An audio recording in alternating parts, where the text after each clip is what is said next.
BFM Business, la librairie de l'écho. Emmanuel Le Chypre. Bienvenue dans la librairie de l'écho, l'émission de BFM Business qui vous offre chaque semaine le meilleur de la littérature économique. Alors évidemment, pas d'émission sur les livres sans auteur. Ils seront nos invités dans la première partie de l'émission. Et puis vous retrouverez nos critiques attitrés, Jean-Marc Daniel, Christian Chavagneux pour leur coup de cœur et leur coup de gueule. Et puis nos chroniqueurs aujourd'hui, Benaouda Abdelhaim avec sa moisson d'études glanée dans le monde entier. Et Marjorie Adelson, notre bibliothécaire, qui nous fera, elle, revivre la grande histoire des villes. N'oubliez pas tous nos comptes sur les réseaux sociaux, Librairie de l'écho sur X, sur Facebook, sur LinkedIn, sur YouTube pour avoir les extraits des émissions, les rediffusions des émissions, pour avoir toutes les références des livres dont on parle. Et tout de suite, place aux auteurs.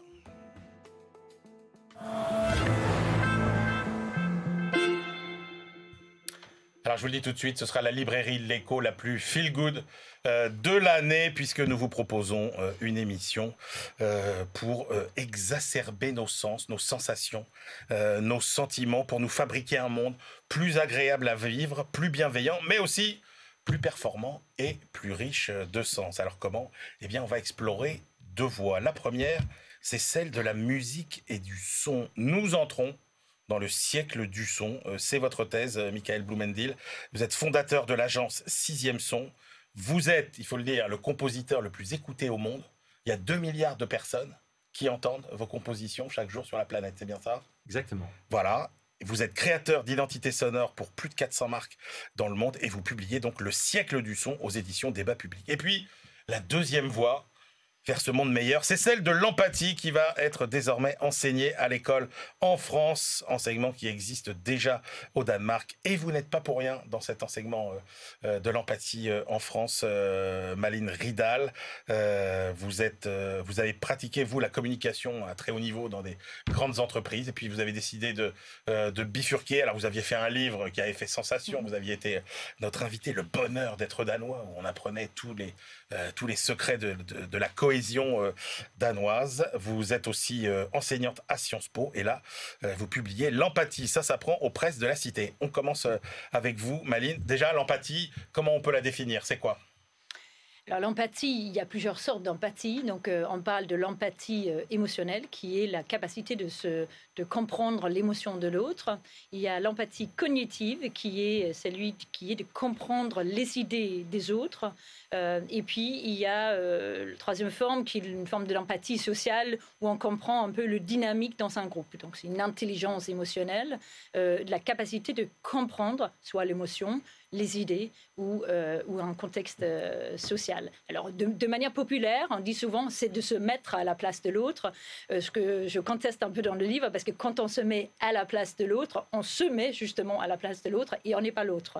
Donc, ça peut amener à certaines incompréhensions. Alors, il y a une réflexion que vous entendez quand même tout le temps, c'est l'empathie, c'est quand même un truc de bisounours, ça sert à rien. Qu'est-ce que vous répondez à ça ?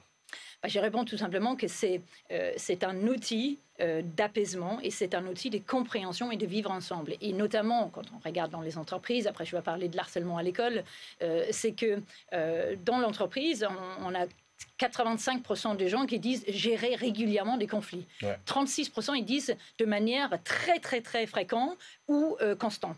Et donc l'empathie, de donner le sentiment à l'autre d'être vu, compris et accepté, donne aussi ce qu'on appelle la sécurité psychologique pour que les gens osent poser une question, émettre une idée, avouer une erreur. Et c'est extrêmement important pour la performance dans l'entreprise. Et puis à l'école, évidemment, c'est un outil de réduction d'harcèlement à l'école, de créer de la compréhension, de l'acceptation des uns et des autres. Justement, parce que je n'avais pas mesuré à quel point les possibilités de mal se comprendre étaient énormes. Vous citez cette phrase de Bernard Werber dans l'Encyclopédie du savoir relatif et absolu, entre ce que je pense, ce que je veux dire, ce que je crois dire, ce que je dis, ce que vous avez envie d'entendre, ce que vous croyez entendre, ce que vous entendez, ce que vous avez envie de comprendre, ce que vous croyez comprendre et ce que vous comprenez vraiment, il y a 10 possibilités qu'on ait des difficultés à communiquer. Ah bah ça c'est sûr, et on le voit, enfin, on voit les radicalités. Et au fond, j'ai écrit ce livre pour soutenir le projet de cours d'empathie à l'école, qui a été du coup, pour le coup, déployé en France maintenant. Mais je l'écris aussi parce que j'ai constaté quand même cette radicalité qui s'accentue partout. On est pour ou on est contre. Et on manque cruellement de la nuance dans la société. Mais pourquoi, en France, on a ce déficit d'empathie ? Notamment parce que nous sommes issus d'un pays élitiste. Ouais. Et donc, l'élitisme, on est jugé très tôt, 7-8 ans, on est classé, on se compare. Et l'élitisme fait souvent, ça peut... Il n'y a pas un accent mis sur le développement de l'intelligence émotionnelle, mais beaucoup sur l'intelligence. Vous dites que l'école française, c'est la compétition, c'est pas la coopération. Il y a une forme d'individualisme qui se voit en France, notamment dans les votes et dans le comportement. Après, je pense que cette cohésion que l'empathie peut créer, notamment à l'école pour commencer, mais aussi ce qu'on voit et ce que moi je fais dans les entreprises, est précieux pour le fait de fonctionner ensemble et réduire les conflits et les tensions aussi dans la société. Alors ça marche parce que vous citez des enquêtes, par exemple, il y a 91% des élèves danois qui déclarent être en situation de bien-être général. Oui, et 95% qui disent se sentir acceptés comme ils sont. Et donc, c'est une bonne base. Le but des cours d'empathie, quand ça a été lancé au Danemark, on appelait ça l'heure de la classe, donc de pouvoir exprimer une émotion, de comprendre celle des autres, et faire, en fait, c'est de faire équipe, c'est de faire communauté, c'est de pouvoir vivre ensemble malgré nos différences. Et l'empathie, moi je le trouve, alors le côté bisounours, c'est parce qu'on l'associe souvent à une forme de chaleur humaine, mais en fait l'empathie est surtout un outil intéressant quand on n'aime pas l'autre. Parce que c'est là où on va accentuer les conflits, la radicalité, même jusqu'à un conflit, mais jusqu'à une haine qu'on peut constater dans la société. Et avec de l'empathie, c'est un vrai outil de voir, comprendre et accepter. Toute autre réaction, dans ce cas, radicalise encore plus l'autre, va accentuer les conflits et les comportements non désirés. Dans l'entreprise, puisque vous avez longtemps travaillé dans des grandes multinationales, vous avez vu les bienfaits aussi de cette approche. Ça se traduit comment ? Ça s'est traduit notamment par une meilleure performance, ça s'est traduit par une meilleure agilité. Et le fait, à nouveau, je reviens sur ce phénomène de sécurité psychologique qui est que les gens osent poser une question et mettre une idée et avouer une erreur. Donc évidemment, ça crée une cohésion, une fluidité, ça réduit les non-dits, ça réduit les conflits. Et donc, ça fait... La charge mentale, on dit 40% du temps d'un manager est occupé par les malentendus et les conflits. 40%. Et donc, on peut même à nouveau le rapporter à l'école. Si l'enfant a la tête pleine de peur d'être harcelé dans la cour ou d'être jugé par un système ou par une note, etc., mais la capacité d'apprendre n'est pas aussi grande. Et c'est le même effet que nous avons dans l'entreprise. Ça libère le talent, l'énergie et la performance d'une entreprise. Mais alors, il y a une critique qui est souvent formulée et que vous reprenez dans le livre, d'ailleurs, pour la contester, c'est cette idée que, finalement, est-ce que l'empathie, c'est pas trop privilégier le présent sur le futur, et est-ce que ça n'est pas non plus trop privilégier le cas unique au détriment de l'intérêt général ? Oui, j'en parle parce qu'il y a évidemment des arguments contre l'empathie qui seraient de dire que on a plus d'empathie avec des gens qui nous ressemblent. Et donc, on peut privilégier dans l'élan de l'empathie une personne au détriment de plusieurs personnes qui peuvent avoir plus besoin d'une aide, par exemple. Donc, il peut avoir quelques biais cognitifs par rapport à ses choix. Mais enfin, je pense qu'une fois qu'on a dit ça, le développer a plus d'avantages que des désavantages et des risques. On parle aussi de la manipulation. En fait, quand on comprend l'autre, on peut aussi le manipuler.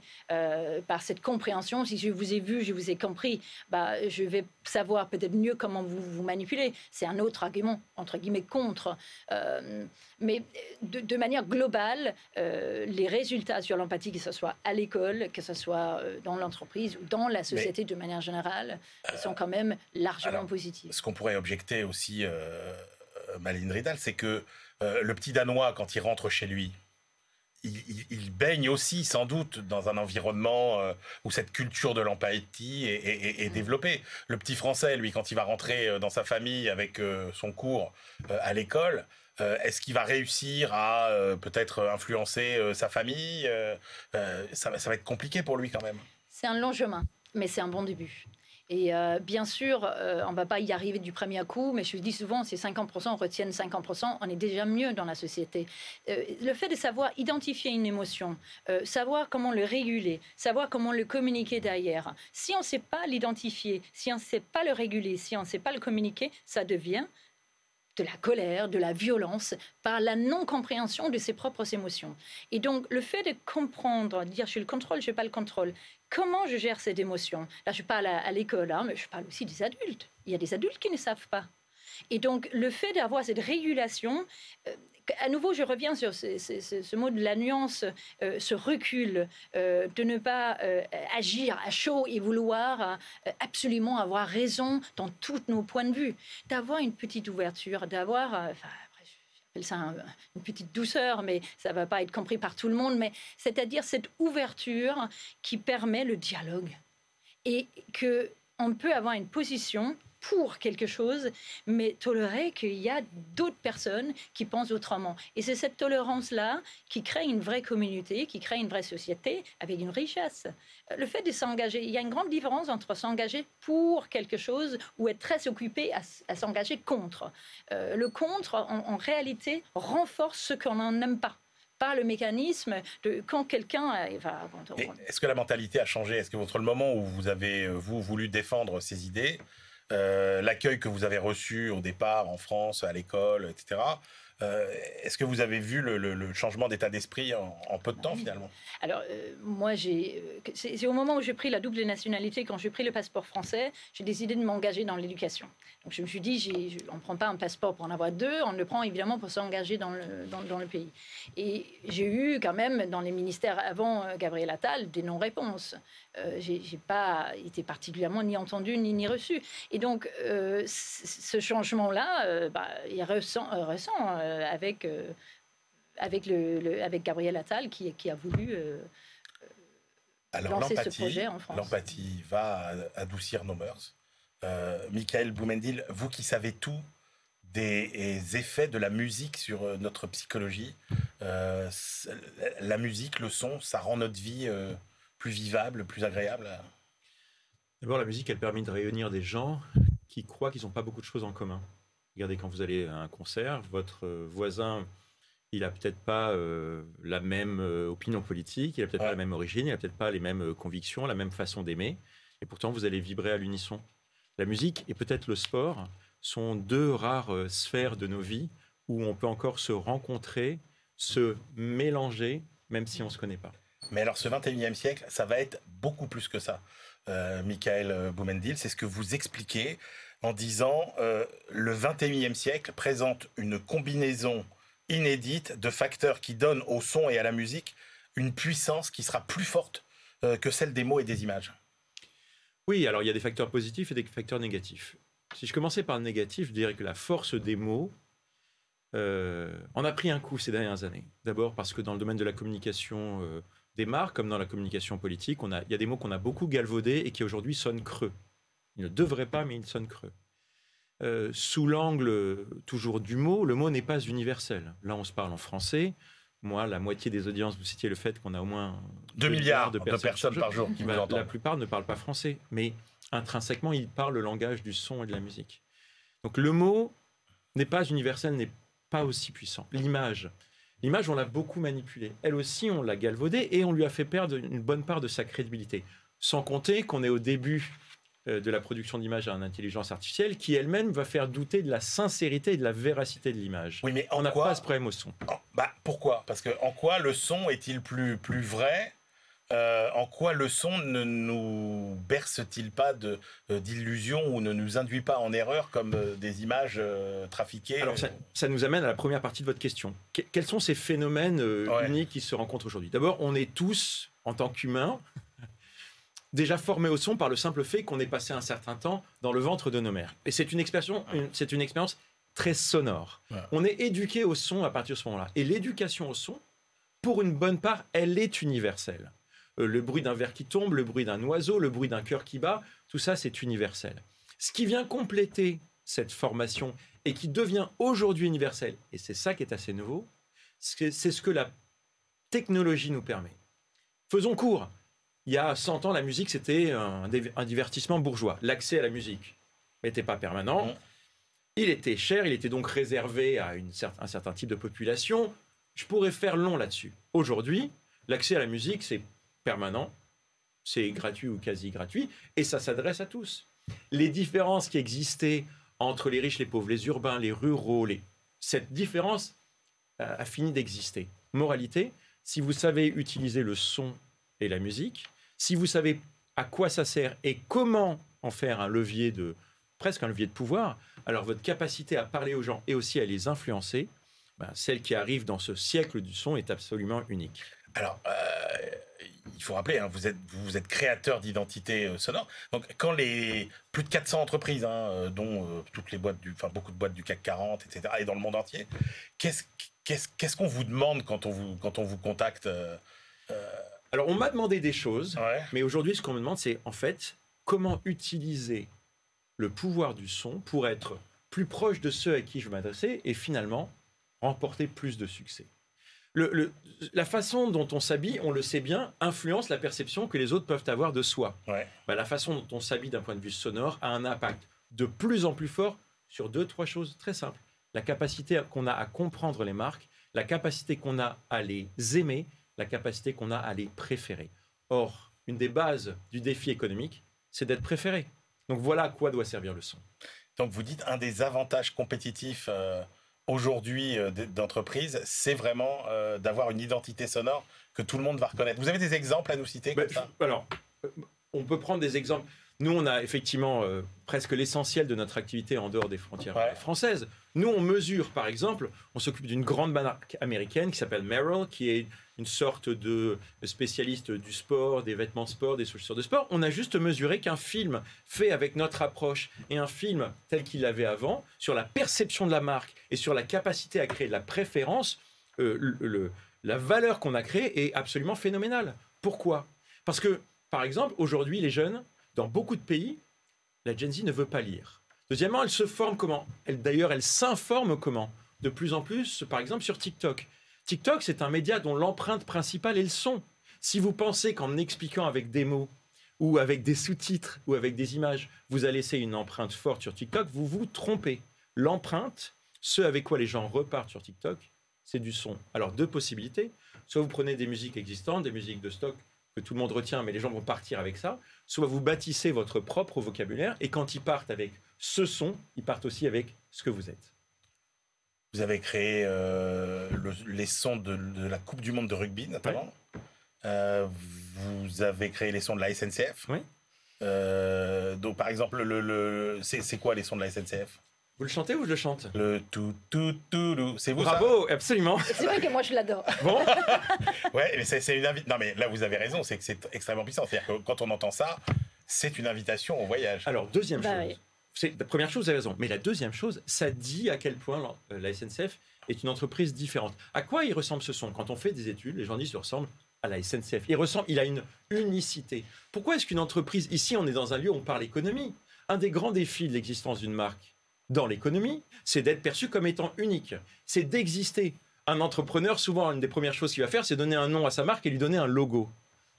Aujourd'hui, on peut montrer qu'une identité sonore peut aller bien plus loin parce qu'elle a cet engagement émotionnel dont vous parliez tout à l'heure, qui a une capacité d'influence sur les gens terriblement performante si vous faites bien les choses.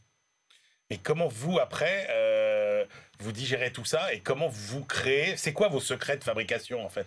Vous travaillez comment Le vrai secret de fabrication, c'est de ne pas se tromper de sujet. Le sujet, ça n'est pas de faire une musique qui soit belle, qui soit agréable. Le sujet, c'est de faire, allez, permettez-moi, 6 choses. La première chose, de faire quelque chose de suffisamment unique pour qu'elle aide à bâtir la notoriété de la marque. Que cette notoriété soit suffisamment spécifique pour créer de l'attribution. C'est-à-dire que non seulement on vous connaisse, mais on vous reconnaisse. La troisième chose, c'est dans un monde concurrentiel, faire de la clarté. Le jingle de la SNCF, et je suis content que vous l'adoriez, il dit de la SNCF des choses très simples. La SNCF, c'est simple, il y a une dimension humaine, c'est fluide, c'est pour tous. La quatrième chose, c'est de permettre d'avoir de l'attention. Le monde d'aujourd'hui, c'est un monde où on n'a pas d'attention et on n'a notamment pas de temps à donner aux marques. Si une marque n'a pas l'attention de ses publics, elle ne peut pas exister. Quand elle fait une communication, si personne ne regarde la pub, elle sert à rien. Le son, c'est un facteur d'attention. Et puis le dernier point, on peut prouver sans grande difficulté que si votre identité sonore est bien pensée et bien faite, elle génère de l'engagement, donc de la préférence. Le secret de Sixième Son, mon secret à moi, c'est de ne pas me tromper de sujet. C'est d'avoir de l'avance dans la vision de ce qu'est la marque et ce finalement pourquoi elle doit être aimée. On rend ça clair à travers le son et la musique. Mais quand vous présentez vos créations à vos clients, vous arrivez avec 3 propositions. On s'est occupé de McKinsey, qui est le plus grand, qui est un des plus grands. Il y a une musique McKinsey. Voilà. Et on pourra en parler. Mais on n'a présenté qu'un seul projet. Ils nous ont présenté leur stratégie de marque. On l'a trouvé très claire. On leur a dit il n'y a pas besoin de travailler sur des alternatives. On leur a dit voilà c'est ça. Et à leur grande surprise, ils nous ont dit c'est bizarre ce que vous avez fait, mais c'est nous. Quand un client vous dit que c'est bizarre, vous avez le début de la vérité. Parce que si ça n'est pas bizarre, ça n'est pas unique, ça n'est pas spécifique, et vous vous trompez de sujet. Alors parfois, on parle de stratégie musicale. Il n'y a pas de déterminisme. S'il y a une stratégie, il peut y avoir différentes voies. Donc on va explorer la voie A et la voie B parce qu'on y croit. On a parlé business. Alors s'il y a un aspect quand même sur le côté aussi intergénérationnel. C'est-à-dire que dans l'universalité de la langue, il y a aussi l'universalité des âges et des générations. Aujourd'hui, on a la capacité, avec ce monde qui se musicalise, de tenir parfois des langages, je dirais, de nature universelle, si on le souhaite, ou de faire des choses très segmentées. On s'occupe là d'une marque de cosmétiques qui est très globale. On fait nos tests et on se rend compte qu'on arrive à être perçu comme on le veut par les Chinois, par les Français, par les Anglais, par les Brésiliens, qui sont les 4 marchés principaux. Et alors qu'on a tous des cultures très différentes. Mais ça, alors pour le coup, chez Sixième Son, on a cette culture internationale qui est très forte. D'abord, une bonne partie de l'équipe est... Mais vous dites le même son parle de la même manière à toutes les cultures. Mais je vous dis ça parce qu'on a 30 ans d'expérience et qu'on a fait énormément de travaux internationaux. On sait là où il peut y avoir des tensions de perception et là, il n'existe pas. Et la deuxième chose, c'est si je veux m'intéresser spécifiquement à une tranche de la population ou si je veux m'adresser très spécifiquement à un âge, alors aujourd'hui, je peux le faire parce que j'ai cette capacité de segmentation. C'est un métier. Ne nous trompons pas, nous, on n'est pas des artistes, on est des artisans au service du succès des marques. Alors, on a parlé business beaucoup, mais il y a d'autres aspects finalement de vos créations musicales. C'est tout l'aspect presque pédagogique, j'ai envie de parler. Et vous travaillez notamment sur les sons destinés à alerter les populations, par exemple, en cas de risque incendie. Je crois que vous travaillez avec la Californie, notamment. Alors exactement. La Californie, malheureusement, est souvent soumise à des feux dévastateurs. Ils avaient mis en place une application pour informer les gens et les notifications, en fait, ne disaient pas simplement urgence. Elles disaient urgence comme toutes les autres applications le disaient. Or, on comprend bien que l'urgence de valider un paiement n'est pas exactement de même nature que l'urgence de « il faut évacuer votre maison, le feu arrive ». Donc en fait, on a inventé pour eux un vocabulaire de notification qui va faire comprendre aux habitants de la Californie le niveau soit d'information, soit d'alerte et donc d'urgence qu'il faut avoir. Oui, le son, il est dans nos vies. Vos maisons, votre cafetière, votre frigidaire, votre machine à laver, votre télévision, votre voiture, tout ça, ça fait du son. Changeons l'approche. L'enjeu n'est pas d'avoir du son pour la seule fonction. Rien n'est seulement fonctionnel. Dans tout, il y a à la fois de l'émotion, de la fonction et de la marque. Comprenons-le, faisons-le bien, et c'est de cette façon-là qu'on pourra tirer profit. Nous, en tant qu'êtres humains, et les marques en tant qu'acteurs économiques, on pourra tirer profit du pouvoir du son et de ce siècle du son. Un monde dans lequel il y a finalement plus de sens pour tout, quoi. Malines 1, plus de son, plus de sens avec le son, plus de sens avec finalement l'empathie. Tout ça, ça nous dessine quand même un monde plutôt agréable. Plus agréable, ça c'est sûr. Et surtout, je l'ai dit au début parce que c'est très important, vous l'avez dit, plus efficace, en même temps plus efficace, plus performant. C'est quand même 2 canaux assez intéressants. Je pense que c'est important en tout cas de le souligner parce que évidemment, moi j'ai envie d'avoir plus d'empathie parce que je pense que c'est la bonne manière de fonctionner ensemble.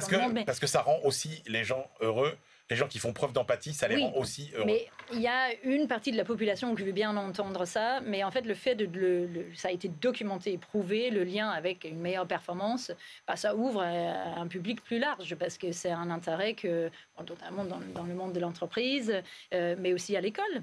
On a envie que les enfants réussissent et qu'ils sont meilleurs à l'école, qu'ils sont meilleurs en maths, qu'ils sont meilleurs dans d'autres matières. Et en fait, cette intelligence émotionnelle, ce savoir de l'empathie aide aussi à augmenter la performance. Merci beaucoup à tous les deux. C'était passionnant ce voyage dans vos deux univers. Malin Ridal, l'empathie, ça s'apprend aux éditions des Presses de la Cité. Et puis Michael Boumendil, président de 6e Son, le siècle du son. On se retrouve tout de suite pour la deuxième partie de l'émission.